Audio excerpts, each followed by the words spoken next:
mereka. Jadi kalau misalnya Bania sama Kak Ayu nih jalannya pelan, kaki itu ikut pelan. Kalau mereka berlari kencang juga si kaki belakang nih. Nah, sama-sama sadar akan hal itu, Bania sama Kak Ayu pun makin bergetar lagi ketakutan. Aduh, udah nggak betul kan. Tapi belum sempat mereka melarikan diri dari sana, tanpa sengaja Bania malah nengok dia ke belakang. Disitulah Bania kaget sekaget-kagetnya ketika dia melihat bahwa ternyata yang mengikuti mereka adalah, bayangkan sama kalian ya, sosok perempuan tanpa leher. Sosok yang lagi ramai dibicarakan sama warga desa nih, akhirnya mereka nengok juga. Nah, sosok perempuan tanpa leher, dan bukan hanya nggak punya leher, seremnya lagi sosok itu juga berjalan terbalik.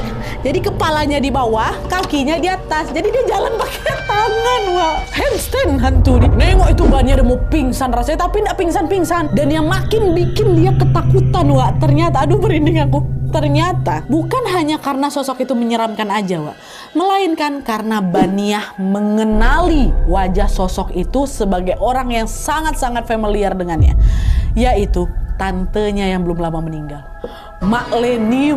Ya Allah, astagfirullahaladzim. Nengok itu kan, astagfirullahaladzim, Mak Leni, kata gitu kan. Nah, di saat yang sama sosok itu masih terus tuh berjalan tuh, menggunakan tangan yang sambil handstand tuh, senyum dia mandang si Bania sama Ayu. Dan gak lama kemudian terdengarlah sosok ini ketawa cekiknya. Anakku kak mana ya? Anakku kak mana ya? Kata gitu. Bania langsung tarik tangannya ke Ayu kan, mereka berlari sekencang-kencang mungkin ke arah rumah. Aduh merinding aku. Nah, pas lagi lari nih sesekali Bania tuh masih nengok ke belakang juga untuk pastikan udah hilang belum nih sosok ini. Enggak, masih ngikut, masih juga. Mana anakku ya? Mana anakku? Kata dia gitu. Pun waktu itu udah gak pakai tangan lagi, udah melayang itu posisinya, tapi masih terbalik ya, kakinya kepala di bawah, kaki di atas. Masih terus ketawa-ketawa cekikian juga itu Mak Leni, dan berkali-kali yang nanyain hal itu, mana anakku gitu. Nah, di situ Bania nengok Kak Ayu ini mulai membacakan doa sambil terus tetap berlari, bergandengan tangan nih sama si Bania.